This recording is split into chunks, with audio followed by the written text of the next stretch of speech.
Mga kapatid, ang mga mensahe pong ito sa Roma chapter 1, verses 1 to 7, ay pahayag po ito ni Pablo para bigyan ng diin na ang pagsilang ng ating Panginoong Jesucristo sa lupa ay nasa plano ng Diyos. Hindi ito isang aksidente, hindi ito naganap lamang na parang biglang naganap, kung hindi ito po ay matagal ng plano ng Diyos para abutin ang lahat ng mga tao.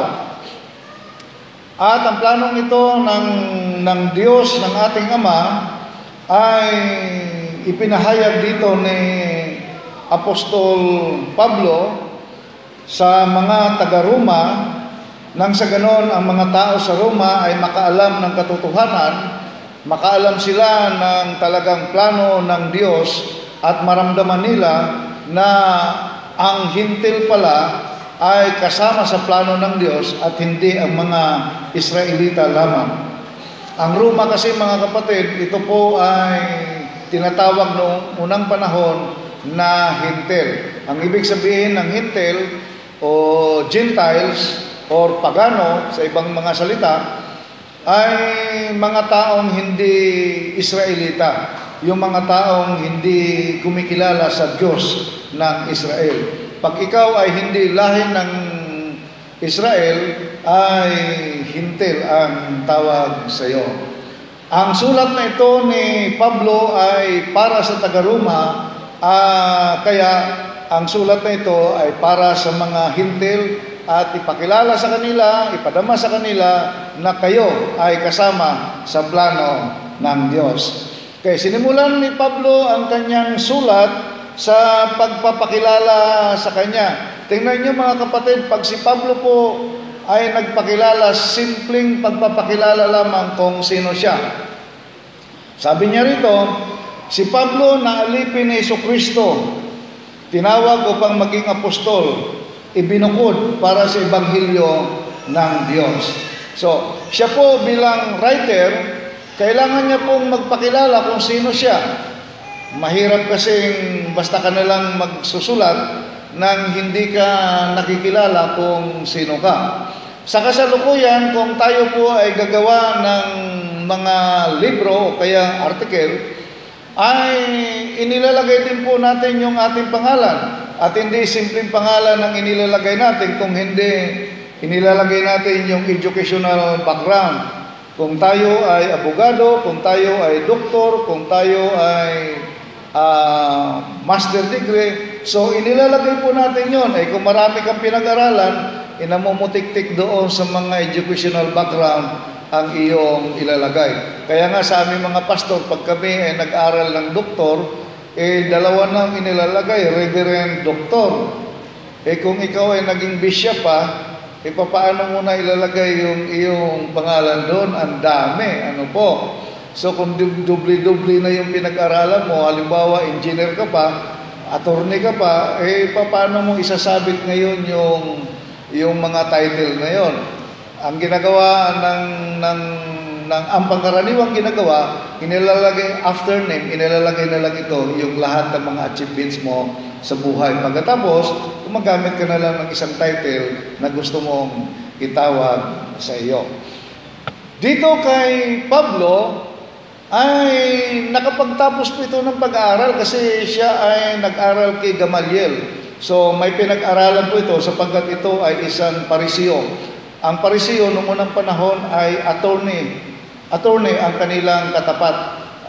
Tagapagtanggol sila ng salita ng Diyos. So nag-aral po ito sa theological school. May pinag-aralan itong si Pablo. Pero nung siya ay magpakilala, ay hindi niya inilagay na ang teacher ko yung sikat na si Gamaliel. Hindi niya inilagay kung anong school siya nag-aral. Basta ang sabi niya, si Pablo na alipin ni Jesucristo. Ang galing, mga kapatid. So, siguro talagang tama naman na ganito lang yung ilalagay sapagkat ang kanyang dala-dala ay ebanghelyo ng ating Panginoon, kaya hindi na talaga kailangan na ipakilala mo pa kung ano ang iyong pinag-aralan na wala namang kinalaman sa iyong pagiging alipin ng ating Panginoon. At saka mapapansin po natin dito mga kapatid, si Pablo ay citizen ng Roma, Roman citizen. Alam niyo, pag ikaw ay Roman citizen, noong unang panahon ay privilege yan. Ang laki kaya ng empire ng Roma. Kaya kung ikaw ay Roman citizen, ay privilege mo yon na pwede kang umikot sa lahat ng empire ng Roma nang walang sisita sa iyo, walang magtatanong sa iyo, hindi ka sasaktan sapagkat ikaw ay mamamayan ng Roma. So privilege po 'yon. Kaya dito sa kanyang pagsulat, kung si Pablo ay gusto niya lang na makakuha ng protection, ng recognition, na pagkilala sa mga tao na taga-Roma rin, para makuha yung respeto nila, pwede rin pong ilagay ni Pablo na ako ay Roman citizen. Pero mga kapatid, hindi rin po inilagay ito ni Pablo. Very proud siya nang sabihin niya na ako ay alipin ni Jesucristo.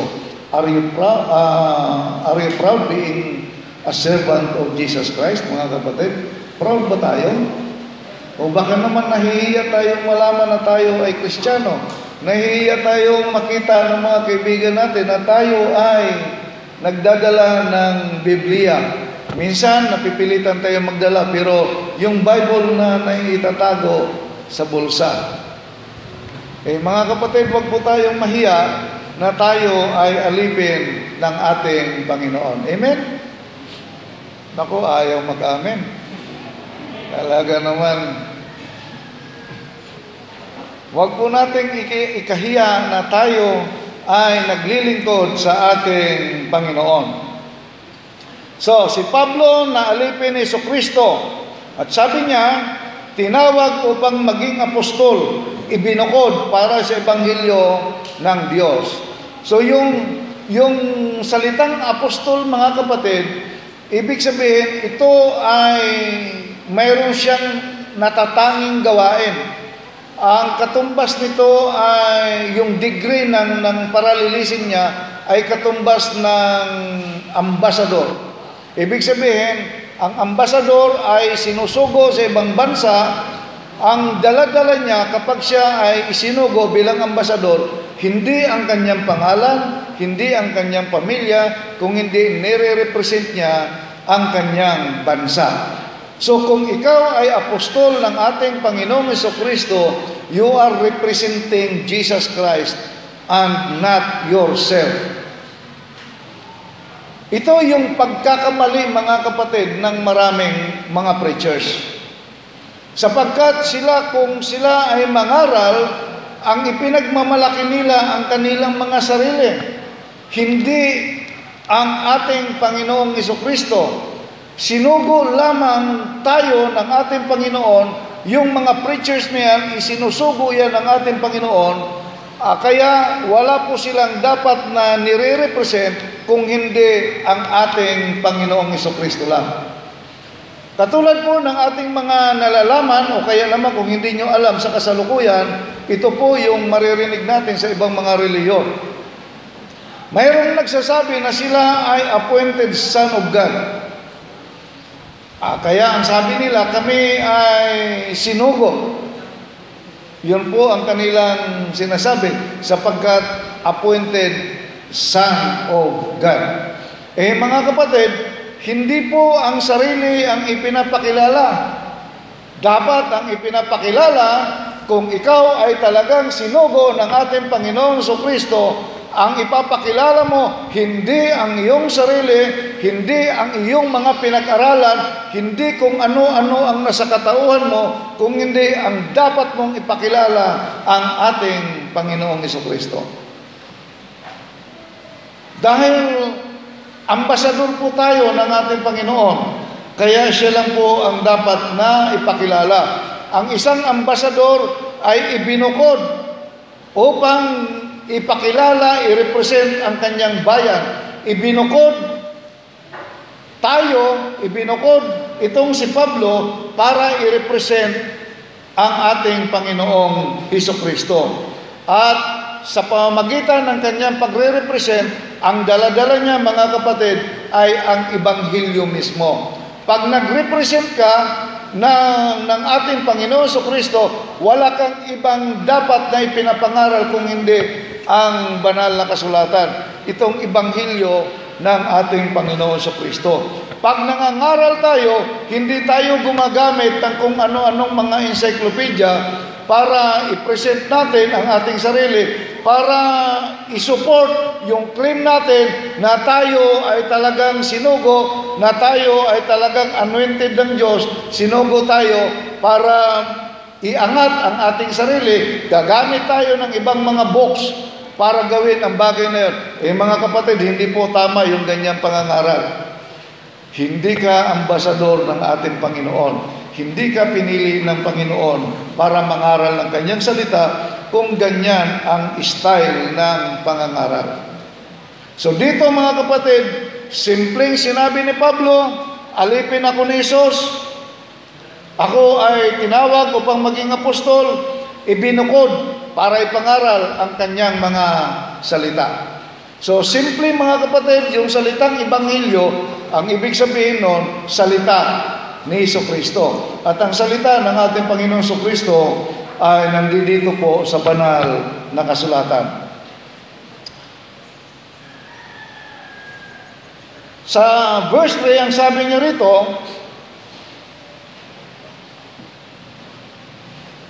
sa verse 2, sabi niya, ang Ebanghelyo na kanyang ipinapangaral ay yung Ebanghelyo, yung salita na ipinangako noong una sa pamamagitan ng kanyang mga propeta sa mga banal na kasulatan.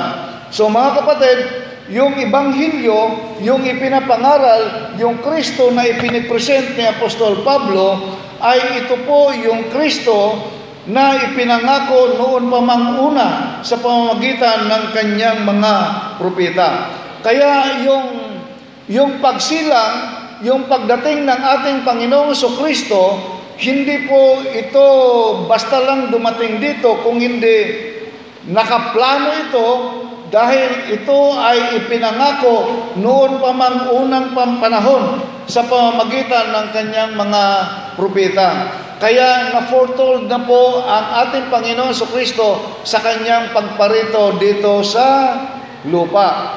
Kaya nga, mga kapatid, wala pong sinasabi ang mga propeta na isisilang sa mundo na magiging tagapagligtas ng lahat ng mga tao kung hindi ang ating Panginoong Hesukristo. Kanina sa Mateo ay nabasa natin na ipapanganak sa ating kalagitnaan ang isang bata at tatawaging Emmanuel ang kanyang pangalan, na ang ibig sabihin ay kasama natin ang Diyos. Kaya nga, mga kapatid, matibay ang ating pananampalataya na patungkol sa tagapagligtas ng buong mundo dito sa ating Panginoon Hesukristo, matibay sapagkat ang kanyang pagdating sa lupa ay sinabi na ng mga propeta noong unang panahon pa, 1,000 taon na ang nakakaraan. Sinabi na ito ng mga propeta at nangyari, ipinanganak ang ating Panginoon Hesukristo. At ang ganitong pangyayari, mga kapatid, ay nagpapatunay lamang na ang pagdating ng ipinanganak na ito ay talagang plinano ng Diyos ang gawa ng pagliligtas sa tao. Naka blueprint, nakaplano, at mula sa dulo hanggang sa matapos ay i-implement na lang. Walang sala na ang plano ng Diyos ay tiyak na mangyayari.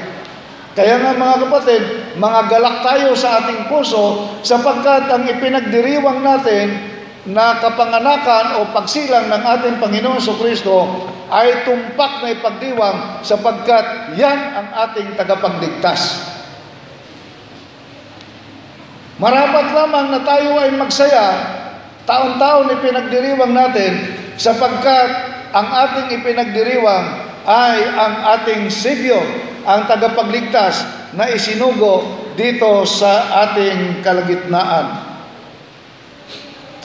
tungkol sa kanyang anak na mula sa binhi ni David ayon sa laman. So yung sinasabi ng mga propeta noong unang panahon ay tungkol sa kanyang anak na mula sa binhi ni David ayon sa laman. Mga kapatid, tiningnan ko po yung tala ng kasaysayan sa aklat ni Mateo. Sinusog ko yung tala ng kasaysayan, lahat po ng mga kapanganakan. Basta ito nga, saglit.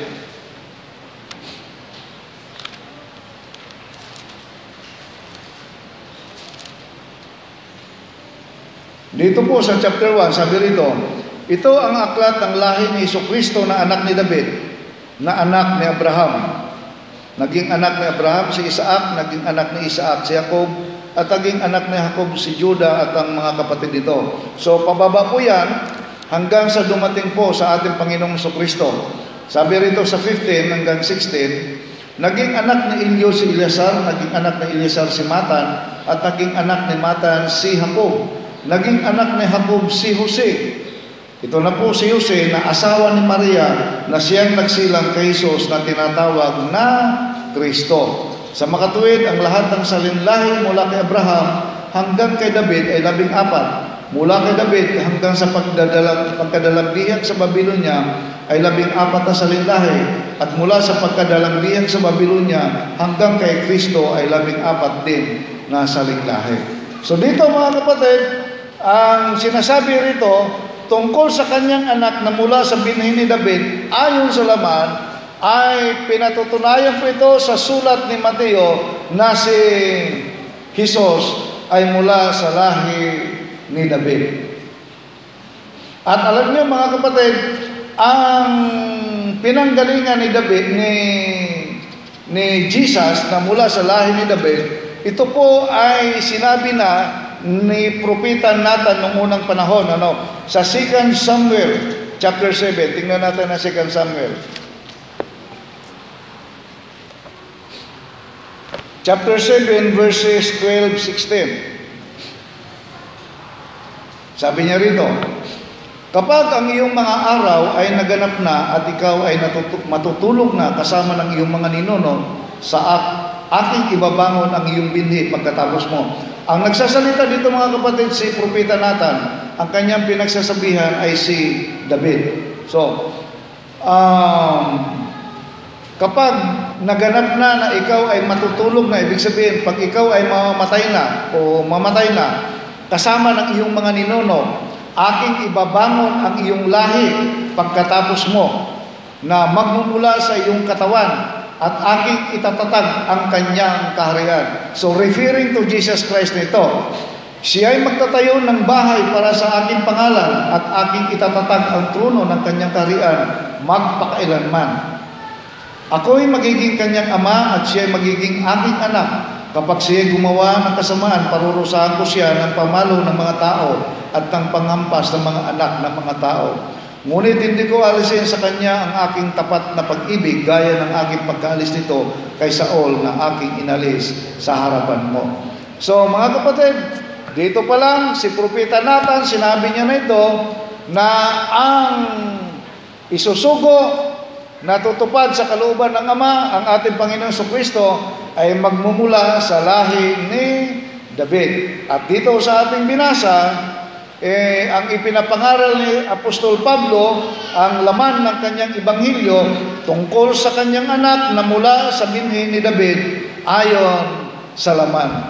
Kaya nga mga kapatid, ang pagkapanganak ng ating Panginoong Jesucristo, grabe yung patunay. Iwan ko na lang kung ayaw nyo pang maniwala dito, grabe yung patunay na siya talaga ay sinugo ng Ama para iligtas tayo sa ating mga kasalanan. Amen? Nakukuha ba natin ito? Alam ninyo, napakahalagang aral ito sapagkat maraming mga tao nagsasabi na ang Savior ay hindi si Jesus Christ.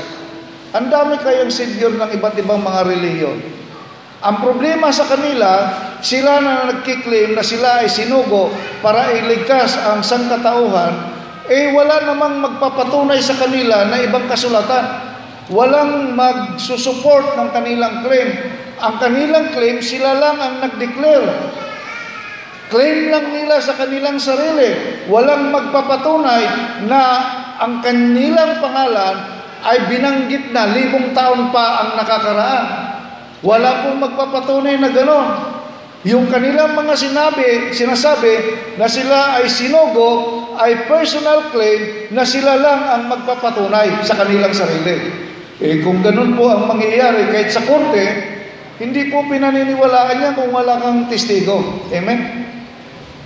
Pag walang testigo, hindi pinaniniwalaan. Pero dito mga kapatid, napakalaki po ng ebidensya kasi mayroong kasulatan. Kumbaga sa korte, may jurisprudence. Pag may jurisprudence, hindi mo na siya pwedeng matalo. Sigurado na ang kanyang pagkapanalo. Sinabi ng mga propeta, noong unang panahon, 1,000 taon ang nakakaraan bago ipanganak si Jesus Christ. Sinabi na, binanggit na, pagkatapos, after thousands of years, nangyari mga kapatid, that is the work of God. Amen? Plano ng Diyos para sa ating lahat. Kaya magalak tayo, huwag tayong magsawa na ipagdiwang ang kanyang kapanganakan sapagkat marapat lamang talaga na lagi natin itong ipagdiwang at hindi tayo aalis sa ating Panginoon. Siya ang itataas natin hanggang kamatayan, hanggang sa pagwakas ng ating buhay sa mundong ito. Sapagkat ang Panginoon Jesucristo ang tanging isinugo ng Ama para tayong lahat ay magkamit ng buhay na walang hanggan. At ipinahayag na anak ng Diyos na may kapangyarihan ayon sa laman, ayon sa Espiritu ng kabanalan, sa pamagitan ng pagkabuhay mula sa mga patay na ito'y si Jesucristo na Panginoon natin. Yung kanyang pagiging tagapagligtas, mga kapatid, ipinahayag na anak ng Diyos, pinatunayan ito sa pamamagitan ng kanyang muling pagkabuhay. Hindi lamang simpleng sinabi na si Jesus isinugo ko, aking bugtong na anak para iligtas kayo, hindi lamang simpleng ganun, kundi pinatunayan sa gawa ng kanyang kapangyarihan, ang kapangyarihang bumuhay ng patay. Mga kapatid, pinatunayan niya ng ating Ama na siya ang nagsugo sapagkat ang Kristo na ito, bagamat pinatay, pero muling nabuhay para bigyan tayo ng buhay na walang hanggan. Yan ang terribling patunay, mga kapatid. Terribling ebidensya na ang Diyos natin kaya tayong buhayin bagamat tayo ay makaranas ng kamatayan. Amen? Kaya huwag po kayong aalis sa pananampalataya natin. Ako nalulungkot, bigla-bigla na lang nagiging Muslim, bigla-bigla na lang nagiging incheck. Ay, incheck, ano yun? Yung Buddha, yan. Kung ano-anong pinupuntahan ng mga tapos bigla magiging membro ng Kingdom of Jesus Christ, ikibuloy. Siya raw sinugo para magligtas ng mundo. Mga kapatid, huwag po tayong pupunta doon. Wala nang sinugo, si Jesus lang, tapos na. Ang pag-aton ng ating kasalanan, yung pagligtas sa atin, yung pagtubos sa ating mga kasalanan, tapos na, ginawa na ni Jesus Christ. Ito yung pagbubo niya sa ibabaw ng cross. Pagbubo ng kanyang dugo. Without the remission of blood, there is no salvation. Kung walang pagbubo ng dugo, walang pagliligtas. Tapos na pong ginawa ng ating Panginoon. Kaya lahat ng nagkiklaim na sila ay sinugo na maging Savior nang hindi naman natuluan ng dugo, ay nako, hindi totoong Savior yan. Huwag po nating pupuntahan ang mga taong yan. Niluloko lang tayo at dadalhin po tayo sa impyerno niyan.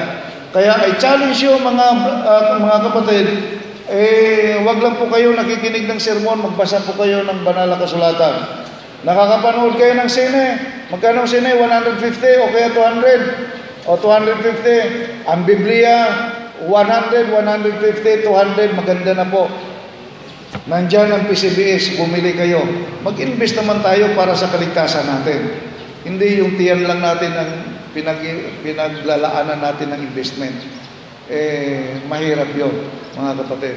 So, ito pong sulat ni Pablo ay isinusulat niya ito sa mga taga-Roma para patatagin ang kanilang pananampalataya At ganun din po tayo sa kasalukuyan nating panahon na huwag tayong lilihis, huwag tayong aalis, huwag tayong liliko ng ating landasin. Tibayan po natin ang ating mga tukod na huwag po tayong mabuwal. Umasa tayo manalig sa ating Panginoon Kristo na siya ay tunay na isinugo ng ating Ama para sa ating kaligtasan. Sa pamamagitan niya ay tumanggap kami ng biyaya. Grabe. Sa pamamagitan niya, sa pamamagitan ng Panginoon Kristo, tumanggap kami ng biyaya at pagka-apostol para sa pagsunod sa pananampalataya sa lahat ng mga bansa dahil sa kanyang pangalan. Sa mga ito ay kasama kayo ng mga tinawag kay Kristo Jesus. So mga kapatid, hindi lamang yung mga apostol, hindi lamang kami mga pastor na sinugo, kung hindi referring to all members, to all believers. Ang sabi niya dito, sa mga ito ay kasama kayo na mga tinawag kay Kristo Jesus. Kayo rin ay tinawag kay Kristo Jesus. Sa lahat ninyong nasa Roma na mga iniibig ng Diyos, mga tinawag ng banal, sumainyo nawa ang biyaya at kapayapaan mula sa Diyos na ating Ama at sa Panginoong Kristo. Ito yung mga panulat ni Pablo para mag-declare ng kanyang bendisyon sa pangalan ng Ama at sa Panginoong Kristo. Kaya nga mga kapatid, magtibay po tayo sa ating pananampalataya, manalig tayo, magtiwala tayo. Yung inyong pananampalataya, sure bull yan. Papasok tayo sa langit, magkikita-kita tayo pagdating ng panahon. God bless you po. To God be the glory.